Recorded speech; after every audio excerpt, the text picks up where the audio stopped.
the man suddenly noticed something strange. His flight number was 1015. The date was October 15th. The departure time had been delayed to 10:15. When he reached his seat, he found an MP3 player. It was playing a horror story about Flight 1015. Out of curiosity, he put on the headphones. The recording said that a flight attendant was giving a safety demonstration and that it was raining outside. Everything was exactly as it said. Then the MP3 predicted that the plane would disappear forever in 1 hour. It also said the crash might be caused by Captain Donner. The man immediately asked the passenger next to him if the captain's name was Donner, but the person looked confused. He tried to tell him about the strange story in the MP3, but the passenger was disgusted and moved to another seat. The MP3 predicted that at 10:21, a bird would hit the plane. Right when the time reached 10:21, a violent jolt shook the aircraft. The man panicked and threw away the headphones, but the plane kept flying smoothly, and no one else seemed to feel anything. He called a flight attendant to ask if a bird had just hit the plane, but she impatiently denied it. Then a stranger suddenly sat behind him. The man said he was a pilot who had worked with Captain Donner. He confirmed that a bird had hit the plane,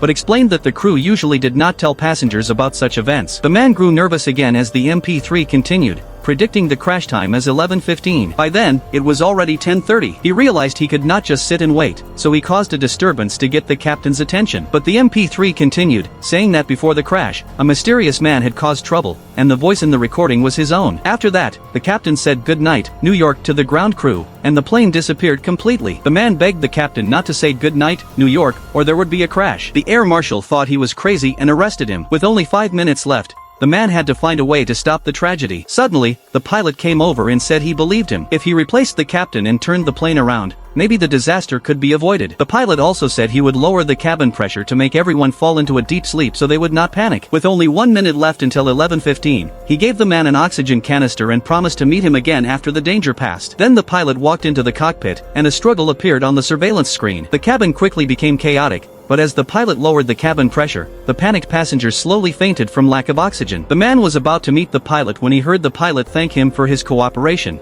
Good night, New York. At that moment, the man suddenly understood the pilot was the one who made the plane disappear, and he had just helped him do it.